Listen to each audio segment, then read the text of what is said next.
Hello everyone. I've been thinking about doing something like this for a good while, and so finally I've launched into an endeavor that was much larger than anything I had attempted before, but with the encouragement of our president, Mr. Trent, he said, have at it. So that's what we're doing. We're going to try to tape a series that will be offered on DVDs, plus the manuscript itself, in about 4 sections, I believe. And I hope it will be beneficial to you. It has, my study has renewed some thoughts that I had almost forgotten about, frankly. It won't be as large as some of the other groups in my past have had at a time, but you're talking about 150,000 people and numbers like that. But anyway, I hope it will be beneficial to you. But it's reported, statistically, and it's correct, that there are more than 6 billion people on this planet Earth. And millions upon millions of these billions live in poverty and squalor and misery. If you watch the TV and you see these pleas for these children who are starving to death, actually, flies all over their face and getting in their mouth, you see what a wretched society as a whole. Now, we don't live that way here in America yet, and but it's going to get pretty bad later on. I gave a sermon recently, Hard Times Ahead, and I think it was pretty pointed to the truth. But why? I'll ask the question, why? I'll give you several whys here. Why do some in the more affluent nations have more knowledge, advanced technology, scientific development, and modern skills than other nations? Why is that? Why the disparity?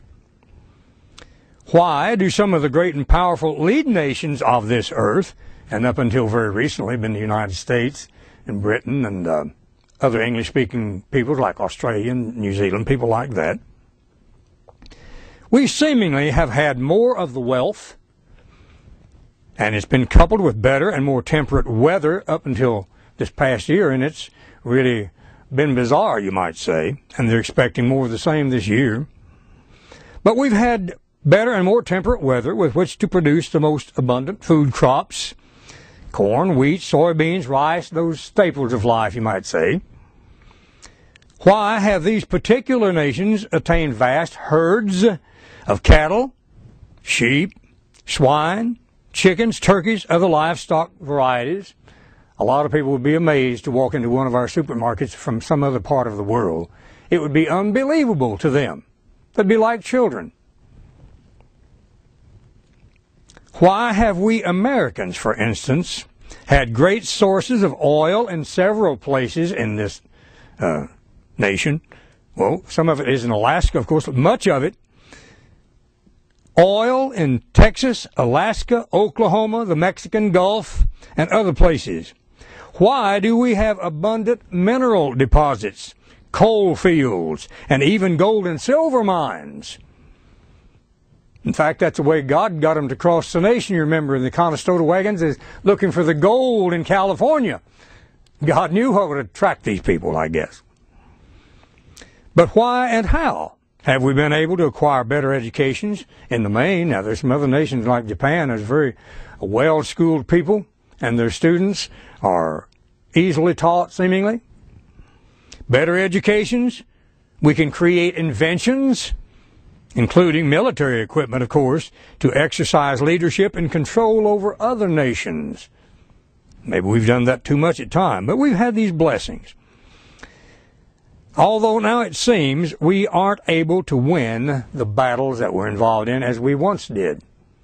In fact, I go back not too far ahead of the World War II, and I remember much of it.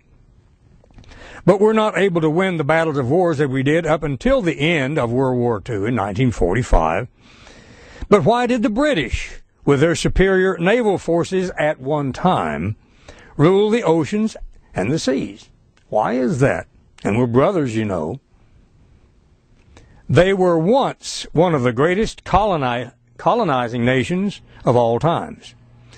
But at the same time, those of whom it was once said the sun never sets on the British Empire, it was once said, now have lost most, if not all, of their colonies. So why the disparity between the wealthy and those that are referred to as third world countries? And I'm afraid if things don't change, we might be added to that list someday, not far down in the future. Is it just good luck, maybe right circumstances, that makes these differences? I don't think so. Today we see some of these gaps are slowly, and some not too slowly, are dissipating. We're not as much difference in us and some of the other nations as once was. Look at China, Japan, India, and some of the European countries becoming very affluent. In fact, China is way out trading us, I guess you might say. We've got a giant deficit there. Now, that's a lot of questions that I've asked here, but there are answers to all this mystery or enigma, and it is a mystery to many of most people's minds. They really don't know how the answer. They never even thought about it. I don't think I had these kind of thoughts, say, 30, 40 years ago. I know I didn't. My mind was set on other things. But what? What makes the difference? Or rather, I'll put this in bold letters, who makes the difference? I think that's what we have to look for. But could it be that there is some supernatural force or a power that directs the destiny of nations? Could that be possible?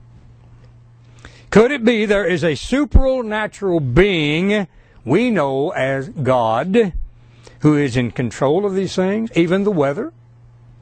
Could it be? Well, if you have an open and a teachable mind, I may be able to show you things from a source of information that you may not believe, but you may already have one or two or three in your possession, believe it or not. It is a book that is said to be the best seller of all books that are sold. But most of all American households have at least one copy, 2, 3, 4 or more. And there are different translations from which we can compare one with the other offered for this book, from the original languages even of the Hebrew and the Greek. Yet it is said to be the most misunderstood book of all times, or of all books. So again, a question, why? Why is that we have access to this? Well, primarily because it has been maligned. This book has been maligned, disdained, distorted, and twisted and rejected, what other adjective could I use, by many that claim to be the teachers or guides of this book. That's amazing, isn't it? We have this great blessing of having the instruction book from God. Well, another reason, there has been a concerted effort. I mean, they are in unison in many groups, trying to stamp out and to destroy this book. I saw where, I believe it was in Pakistan or India, where they've slain a group of at least nominal Christians. They call themselves Christians, burned their Bibles, and killed them even in their buildings. I think 50 were burned to death in one of their church buildings. And yet they claim to be allies of us and all that. But they've been trying to destroy this book, which is the Holy Bible. I'll be up front with you. You should have figured it out by now. And they've tried to conceal the hidden message. You don't think there's a hidden message in the Bible? Most certainly is, and I believe you'll see this as we go on into the study. But there's a hidden messages contained in its pages. So a spiritual blindness has been perpetrated on this entire population of this earth, the whole earth, and by a powerful spirit being called by the name of Satan the devil. And you know, some even religious folks do not believe that there is a being, a powerful spirit being by the name of Satan the devil. They believe it's a figment of people's imagination or all that just embodies evil or something like that. They try to do away with that. But it's very true. And he's trying to thwart the very plan of God. And God does have a plan. It's in motion right now, and it is going to be worked out. I don't care what you do, you will never stop this plan of God. I'll read you this scripture that we quote often, who know the truth. Revelation 12:9 tells us this, and the great dragon was cast out from heaven, that old serpent called the devil and Satan. Remember, he was there in the Garden of Eden. He appeared as a serpent, knockish, a shining being. That old serpent called the devil and Satan, he's got different titles, which deceiveth the whole world. Not just the affluent world with all access to all the Bibles and all that, but he's deceived everyone. He was cast out into the earth, and his angels, he drew a third of the angels of heaven. And there's said to be millions and millions of angels. So it's a great force he persuaded to follow him in this rebellion. And they were cast out with him. Now they're known as demons, but at one time they were angels. Now this event of an attempted coup is also recorded in Isaiah 14 and Ezekiel 28. We'll not turn there, but it talks about this rebellion of Satan, and he tried to ascend his throne above the stars, and he was going to be like the Most High, it says. Or he was going to be the Most High. And God says, you were perfect in the day you were created. So he's a created being until a certain time in his life. Iniquity, sin, rebellion was found in it says. And of course you see all the havoc and the destruction that he created in our known universe because of this rebellion. Look at the pockmarks on the moon and places like that where asteroids were being thrown around. It was space wars, and God put him down. Now, because of this deception by this being, the vast majority of people discard it, as if there's no relevance or importance to this book of books, the Holy Bible. But I tell you, I ask you, I implore you, please do not believe that lie. When you start placing the Bible on the level of other books, you're making a huge mistake. It is not the same. It is a spiritual book, and mainly concerned with a certain group of people. We'll get into that a little later on.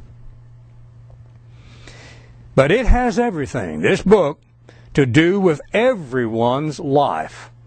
Now, that's a bold statement. That's a large statement, but that's exactly what it is. It has everything to do with everyone's life. Eventually, they're going to learn about this book, learn to read it, and to understand it. Eventually. Most people. But especially and essentially, this book has to do with a certain group of people who are named Israel. If you're a Christian or you're a Judah, you probably understand that name. Anyway, it's the name of a man named Jacob whose name was changed to Israel. We'll get into that. And don't be too quick to conclude that you know who this is. There was times when I would have assigned this title to the Jewish people, and them only. But there's a lot more to be known and a lot more to be said about this subject. It's a book about Israel, this Bible. You wonder, well, why are we, who we think we're Gentile, why in possession of this Bible about Israel? What's that got to do with us? You're going to be surprised before we get through this series. It's a book about Israel, and they're beginning from one man named Abram, or Abraham. We'll find out his name was changed to. But it's an amazing story and a history of his descendants. And we're going to talk, hopefully, in depth enough to give you the gist of what I'm saying here. And I hope you'll follow up on it and do your own study as I've had to do. The importance of the promises made to this man, Abram or Abraham, cannot be overestimated. These are strong words I'm giving you here. And I believe that you will be just as amazed and astounded as I was when I first came into this vital information. It's a key, a gigantic key to understanding the whole book. I hope you will become well informed, inspired, and pleased by the efforts that we've done here. And that just is not myself. It's others have encouraged me and prayed for me and all that. But I found it most interesting, intriguing, you might say. So we'll start off now with that introduction with chapter 1, we'll call it. And the title to this subject matter will be The Blessings of Abraham. the blessings of Abraham and what it means to us. The story begins after the flood of Noah. Now that's recorded in Genesis 8 and 9, but we come down to Genesis 10 and we read this. Now these are the generations of the sons of Noah. He had 3 sons that accompanied him on the ark, and they were saved from this world surrounding flood over the mountaintops. It was totally flooded. There was Noah, his wife, Shem, Ham, and Japheth, and they had 3 wives, of course. So it made 8 persons, or 8 souls, as it's referred to there in the New Testament, were saved from this gigantic, earth-destroying flood, the Noachian flood. Now the sons of Japheth, Gomer, Magog, and Madai, and Javan, Tubal, and Meshach, and Tiras. And then it gives the sons of Gomer, and gives you a long genealogy here. We don't need to go totally into that. But in verse 1, unto them were sons born after the flood. Now dropping down to verse 5, let's do that. By these were the isles of the Gentiles. Now notice this way this is put in the King James English. The isles of the Gentiles were divided in their lands. It looks like God had a specific place or location that he wanted these people to be put into after the flood. Only 8 had survived. Only 8. But they were divided in their lands, and we, by some historical evidence, Shem, one of the sons of Noah, he's the one did the dividing. He placed these people in the lands where God led Noah to tell him, I guess. Everyone after his tongue. So they were divided. They were placed in the language by language, after their families, by their genealogies, and in their nations. So God was going to divide this. Verse 8. Now then we come to a man named Cush, who was the son of Ham, one of the sons of Noah. Cush begat Nimrod. Now, Nimrod says he began to be a mighty one in the earth. He was a leader, a big, powerful, seemingly from, if it came from Cush, which means black, he was of the black race. But his name was Nimrod. He began to be a mighty one in the earth. Now then, verse 9 is a very important verse. I want to define this for you. He was a mighty hunter. So he was a protector of the people, and they looked to him for leadership. Now notice this, he was a mighty hunter before the Lord. It says that twice. Now then, I read that at one time to be, he was a man who was before the God and he was worshiping God and all that. It does not mean that at all. It's just an opposite meaning. But he was a before, now this, the Hebrew word, if you want to write this down, Liphene, L-I-P-H-E-N-E, he was means before the Lord. It means in place of. It means he was trying to replace God as leader instead of the true God. Wherefore it is said, even as Nimrod, the mighty hunter, before, again, that same word, in place of the Lord. He had put himself in a position as the religious leader as well as the head of state, I guess you would say. But he also devised a certain religion. We know it in the New Testament as Babylon the Great. In fact, one of the first cities that he built there was called Babel, which means confusion, frankly. But he established this religion that we've had to contend with. Now, this is shortly after the flood. That religion was known early on, spawned by Satan himself, but it came through the flood, through one of the personalities on there. I dare say it was the daughter-in-law of Noah. And this was perpetrated right on through the flood and has continued with us even till today. The same false religious system. Now then, going to verse 25, I will bring this out, that this great-grandson of Noah, Nimrod, had organized a group of rebels. Now, he was against God. He was before or anti-God. In resistance, he didn't want the dividing of the nations or ethnic groups. He was going to amalgamate them. He's going to put them together. Reading on. Verse 25 of Genesis 10. And unto Eber, that's where we get our word Hebrew, by the way. They just dropped the H. Unto Eber were 2 sons, and one name of one was Peleg, for in his days was the earth divided. Yes, God had a plan, and he devised this for his own purpose. The earth was divided, and his brother's name was Joktan, verse 32. We'll move along pretty rapidly through these genealogies.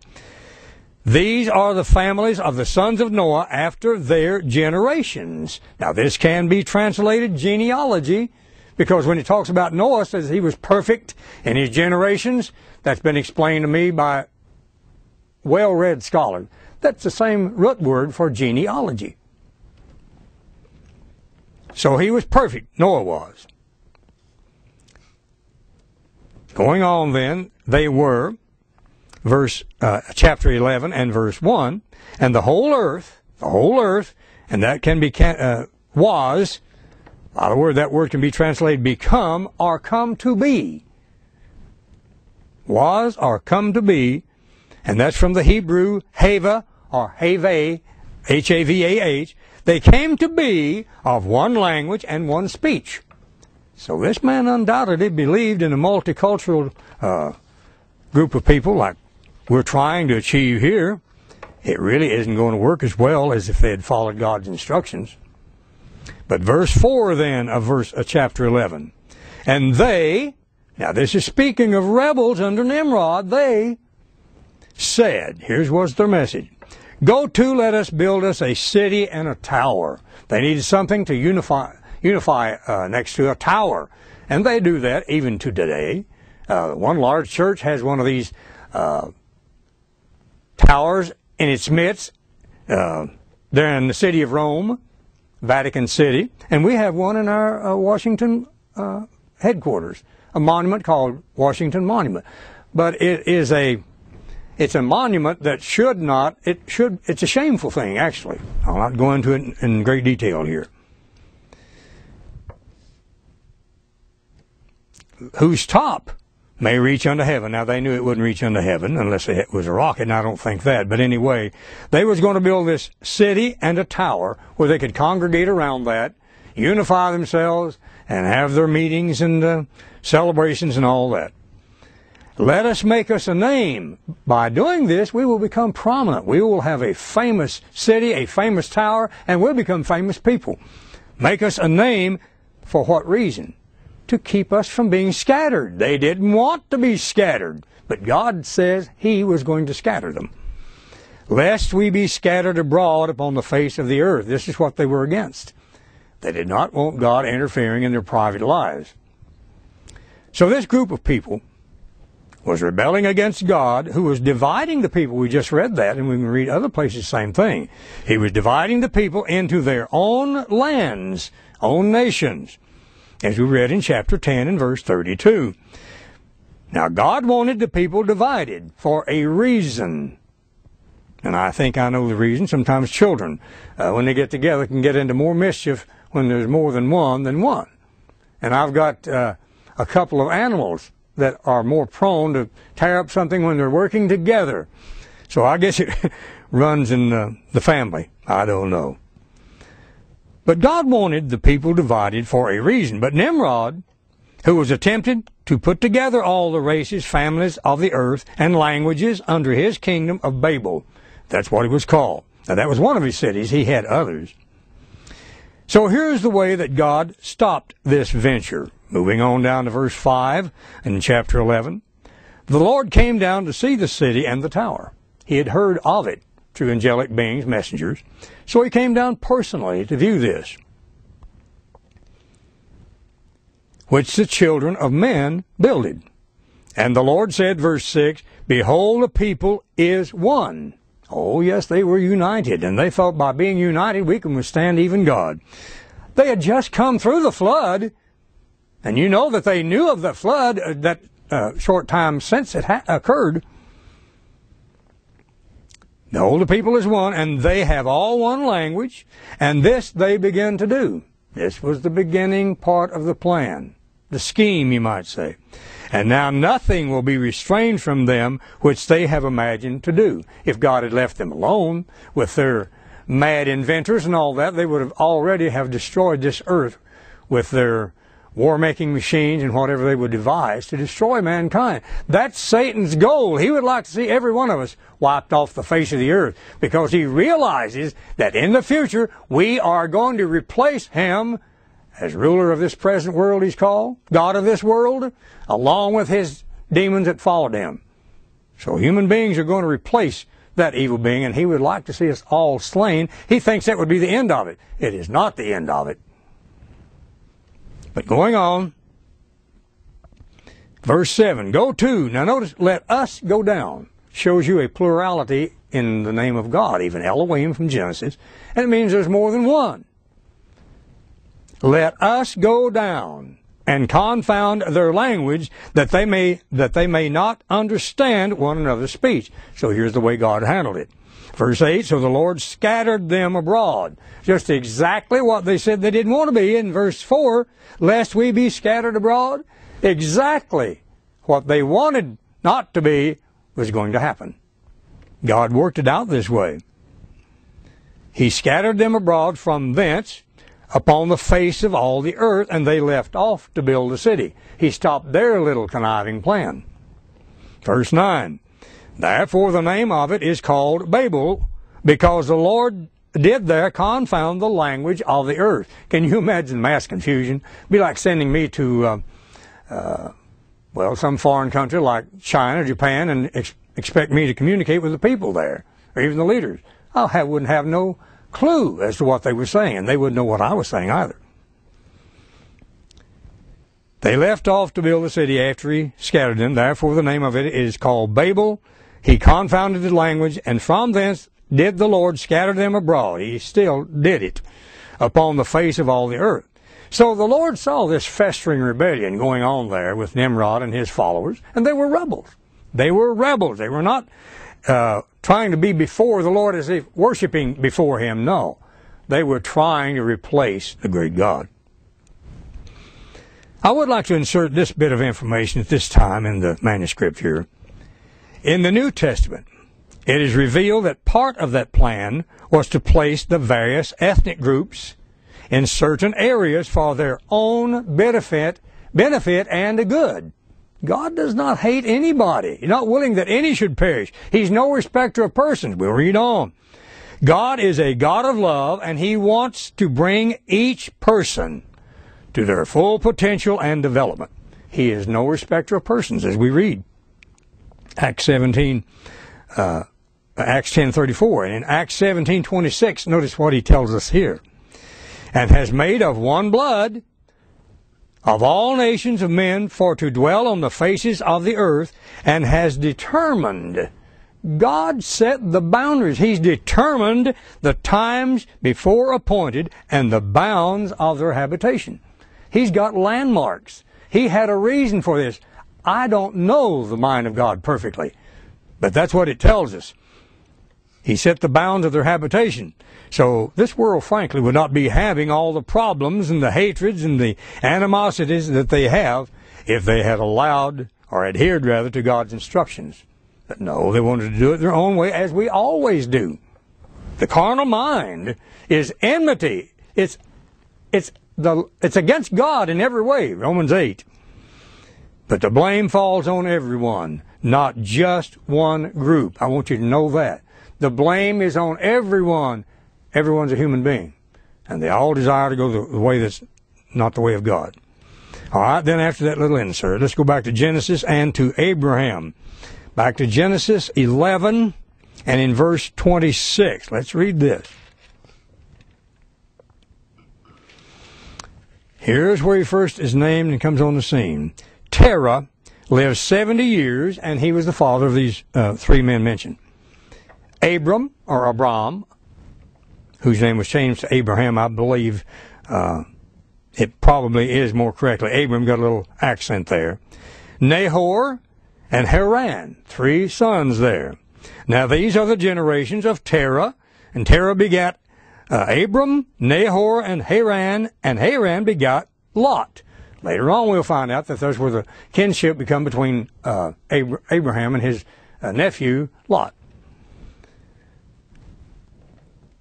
And Haran died before his father Terah in the land of the nativity in Ur of the Chaldees. But moving on down then to verse 29. And Abram and Nahor took them wives. The name of Abram's wife was Sarai, Sarai. And the name of Nahor's wife was Milcah, the daughter of Haran, the father of Milcah, and the father of Iscah. So these are maybe hard to pronounce names, but anyway, that's the names back in those days. In verse 30, but Sarai was barren. She had no child. That's Abram's wife. She had no child. And Terah took Abram his son, and Lot the son of Haran his son's son, and Sarai his daughter-in-law, his son's Abram's wife, and they went forth with them from Ur of the Chaldees to go into the land of Canaan, and they came to Haran and dwelt there. And tells that Terah lived there 205 years, and he died there. Now, God undoubtedly had seen something special in Abram's character that he could use to further his master plan. He looks around looking for people who's willing to worship him in spirit and in truth. We had that in another sermon recently. For all of mankind eventually, and perhaps he even guided Abraham's pedigree. He did that in another place in the Bible. We'll not turn there. But he may have guided his genealogy and his family to fulfill this mission. In Jeremiah, it tells us this. Jeremiah 1 and in verse 5, just digress one moment here. He tells Jeremiah, before I formed thee in the belly, or in the womb, I knew thee, before he even was born or formed. And before thou camest forth out of the womb, I sanctified thee. God had a special mission for Jeremiah. And we'll get on into that later on too, because he plays an important part in this story about Abraham. I sanctified thee, and I ordained thee a prophet unto the nations. I know some of these anti-abortionist people use this scripture to prove that life begins before the even in the inception, or at the conception rather.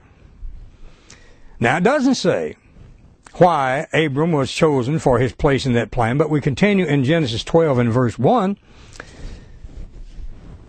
Here's the way it began. Now the Lord had said unto Abram, Get thee out of thy country, and from thy kindred, and from thy father's house, unto a land that I will show thee. And I will make of thee, notice this, one man, no children yet. I will make of thee a great nation. And I will bless thee. Here's where it began, the blessings of Abraham. I will bless thee and make thy name great, and thou shalt be a blessing. So here's the beginning of the story. I will bless them that bless thee, and curse him that curseth thee, and in thee shall all the families of the earth be blessed. So here is a connection with the Messiah even. All nations, Gentile, Jew, Greek, whatever, would be blessed from Abraham. So this is a reference to the Messiah. There's two parts of the blessings and the promises made to Abraham. One of them is physical, concerning the land and all the blessings that he's able to give us, but also from his loin would proceed the Messiah. And it occurred just exactly like God said it would. Now then, verse 4, no arguing about it. So Abram departed as the Lord had spoken unto him. It shows a willingness to obey, instant willingness. And Lot went with him, who was his nephew. And Abram was 75 years old when he departed out of Haran. He was 75 years old. No child, no promise of a child yet. Verse 5, Abram took Sarai, his wife, and Lot, his brother's son, and all their substance that they had gathered, and the souls that they had gotten in Haran, and they went forth to go into the land of Canaan, and into the land of Canaan they came. And that's where they stayed for a long, long time. Still part of their possession. Still belongs to them. Then God gave to Abram more specific promises in verse 7. Notice this. He increased it. He expanded it. The Lord appeared unto Abram and said, Unto thy seed, now here the word is singular, but it's talking about descendants this time, not the Messiah. Usually it's plural when it's talking about descendants, but most of the time it's talking about the Messiah. Unto thy seed will I give this land. So this is not a reference to the Messiah, but his progeny, his children, his great-grandchildren, and on down through time, on down through history. And there builded he an altar unto the Lord. Abraham builded an altar, who appeared unto him. Now you can read the rest of the account about Abram's sojourn in Egypt. Stayed there a while because of the famine and his encounter with Pharaoh of Egypt over Sarai. He half lied. Now she was a cousin, but he told the Pharaoh of Egypt he wanted to take her into his harem, I guess. And he said, no, is she your wife? No, she's my sister. But he got by with it, and so anyway, he didn't allow or cause Pharaoh to sin greatly in that. Let's drop down here a couple of places because I can't spend too much time here. He builded the altar there in verse 7 unto the Lord who appeared to him. And you can read the rest of the account on through. The separation between Abram and Lot, his nephew, occurred in chapter 13 of Genesis, verses 1 through 11. And verse 13 mentions the men of Sodom. Now this is the land where Lot chose to go into when they divided because of the multitude of their cattle and everything had increased with them. But mentions the men of Sodom were wicked and sinners in verse 13 there. Then God continues his discussion with Abram in chapter 13 and in verse 14. We'll just continue on in chronological sequence here, and it makes it easier this way. But in chapter 13 and in verse 14 we read, And the Lord said unto Abram, after that Lot was separated from him, Lift up now your eye. Now notice the promise given to Abraham. And look from the place where thou art northward, southward, eastward, and westward. And now comes one of the most incredible offers ever given to any man. And Abraham was the one chosen to begin this thing. From the great Creator God of all creation at this time, God spelled out the boundaries of this physical possession, and here's what he was. He was giving to Abram and his innumerable descendants forever, it tells us. And later on, we'll see from the Word of God in the New Testament that this possession expanded to include the whole earth. We might touch on that later on with time permitting. But verse 15 here then of Genesis 13, for all the land, notice the land, physical greatness and blessing, which thou seest, north, south, east, and west.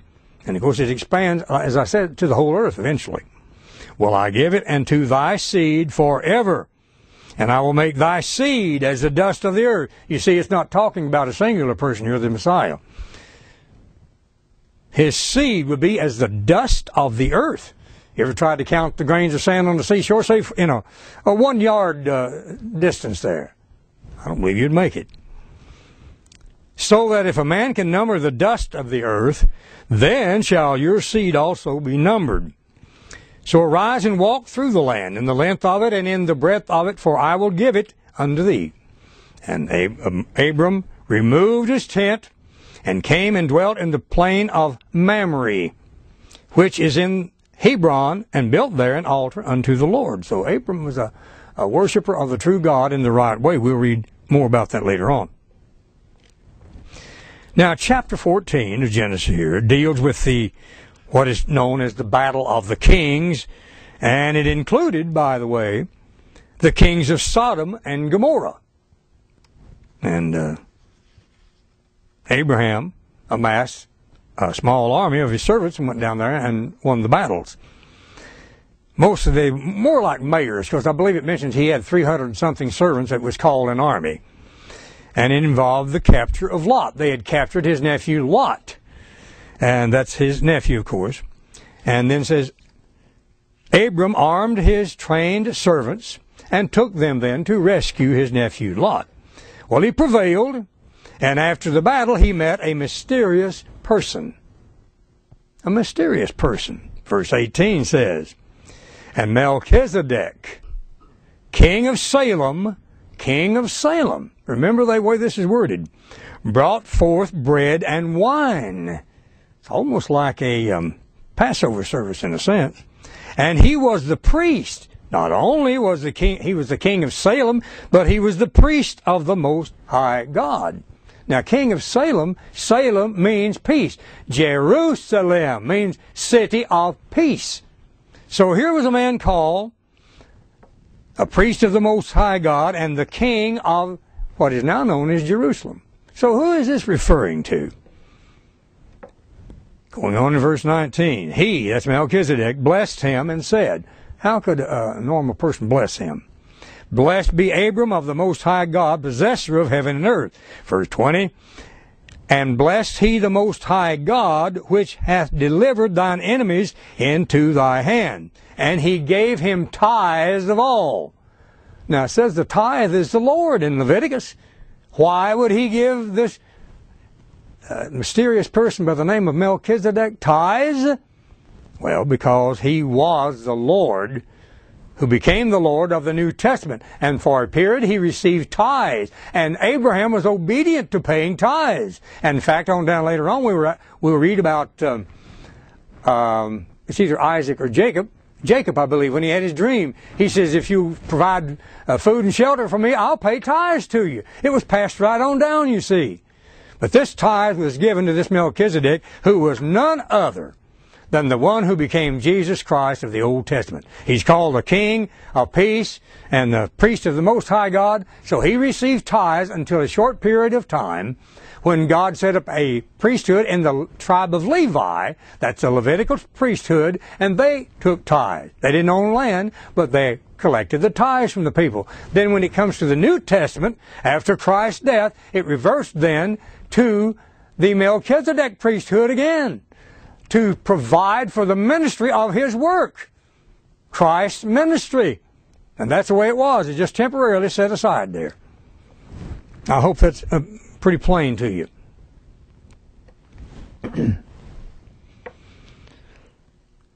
Anyway, we'll not turn there, but the New Testament book of Hebrews brings this out very plainly of who the identification of Melchizedek is. Now we come to one of the most important chapters in the Bible. And this is the 15th chapter of Genesis. Very important. Genesis 15. We'll read a few key verses leading up to the covenant agreement here. Verse 1. After these things, the word of the Lord came unto Abram in a vision, saying, fear not, Abram, I am thy shield and thy exceeding great reward. He was able to do these things. Verse 2, and Abram said, Lord God, what wilt thou give me, seeing I go childless? I don't have an heir. And the steward of my house is this Eliezer of Damascus. Would that work all right, he's saying in a sense? No, that's not what God intended. Read on. And Abram said, behold, to me thou hast given me no seed, no heir. And lo, one born in my house is mine heir then. I guess that's the way you're going to work it out, through Eliezer. No. Verse 4. Behold, the word of the Lord came unto him, saying, this shall not be thine heir. That's not what I'm talking about. That's not what I'm planning on, Abram. He's trying to work things out ahead of God, you might say. But he that shall come forth out of thine own bowels or loins shall be thine heir. No, it's not Eliezer's son that's going to take the place. Verse 5, and he brought him forth abroad and said, look now toward heaven and tell the stars. Notice this, it's innumerable.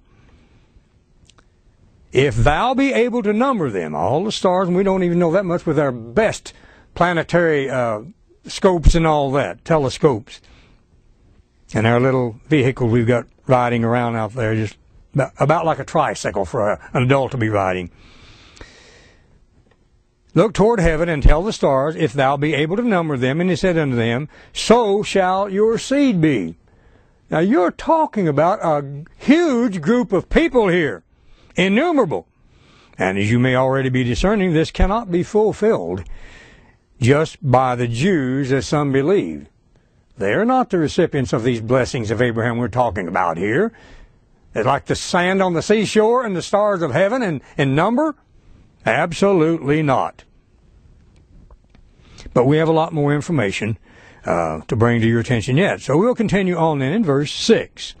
And he believed. He had faith. He believed in the Lord, and he counted it to him for righteousness. And this is repeated in the New Testament in Galatians 3:6. We'll not turn there now, but that's what was counted for the righteousness of Abraham. Believing, having the faith. He's a father of the faithful.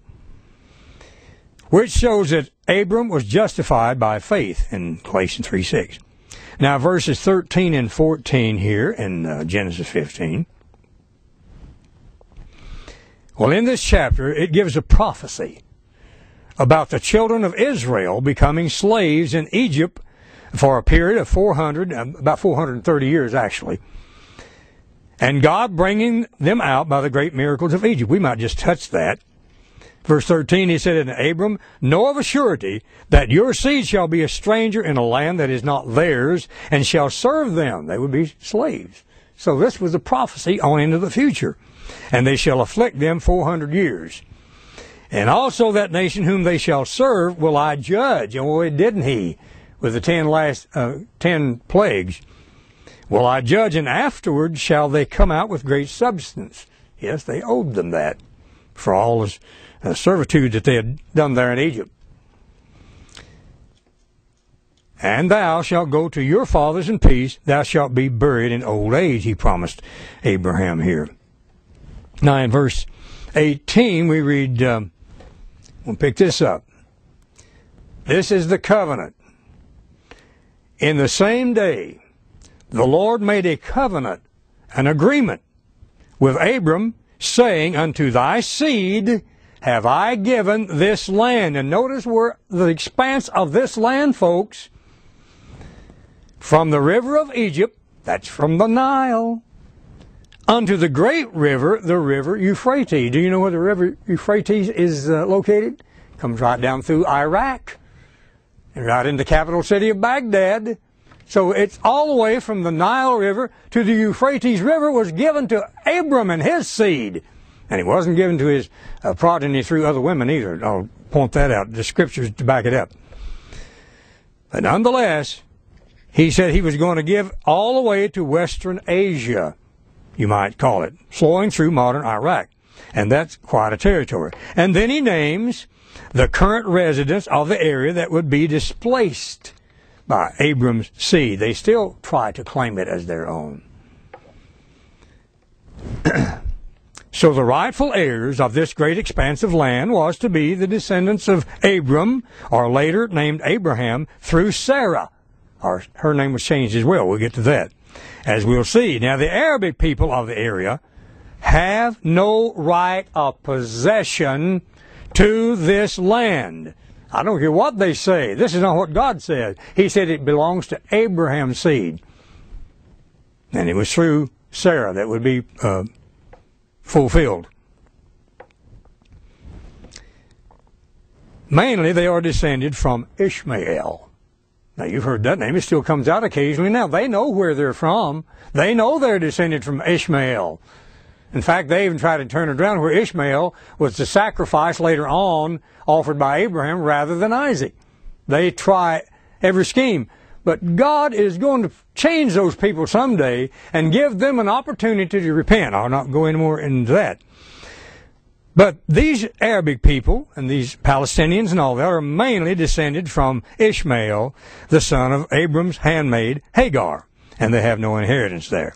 Now, this part of the story is given in chapter 16 then of Genesis, and great jealousies between these families have now become nations, and we'll get into that more later on. That's the reason of all the conflict over there right now. In a sense, they're half-brothers, different mothers, but still they are Abraham's seed, but God did not plan that the inheritance would come through that group of people, and it will not.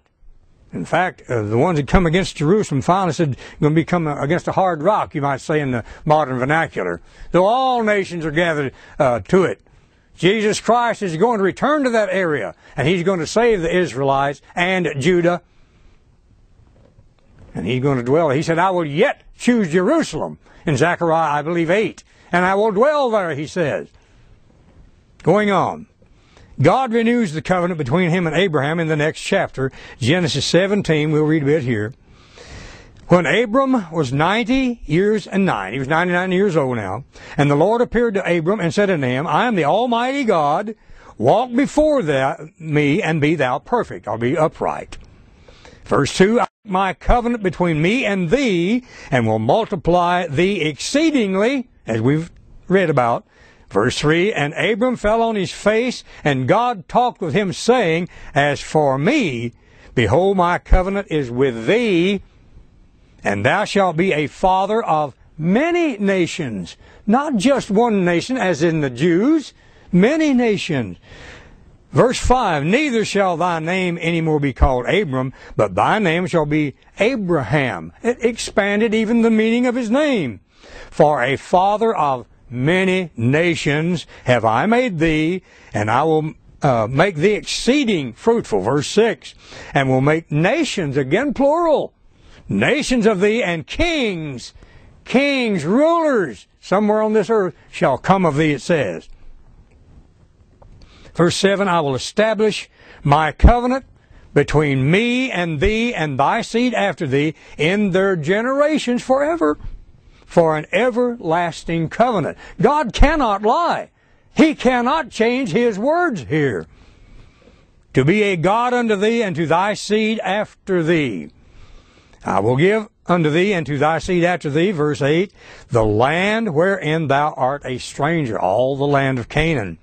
All the land of Canaan, it says, for an everlasting possession. Yes, that is going to be fulfilled in the Israelites or Abraham's later on. Now this cannot be. It has not been fulfilled in the Jewish people. Check the historical record. Check the Bible and see if this has ever been fulfilled in Judah. A lot of people do not know. They think that Israel, because they bear the name Israel, they believe that that is the only Israel. No, we're going to get into some other things that's going to expand your understanding and expand your mind, I hope. But we'll get into that a little bit later on. Judah, that's the tribe of Judah, from whence we get the word Jew, has and will have, they're going to have a very important role to play in this covenant. That's another part of the covenant.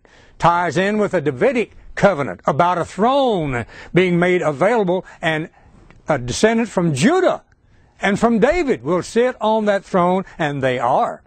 Believe it or not, it's not done away with. But we can check on that later.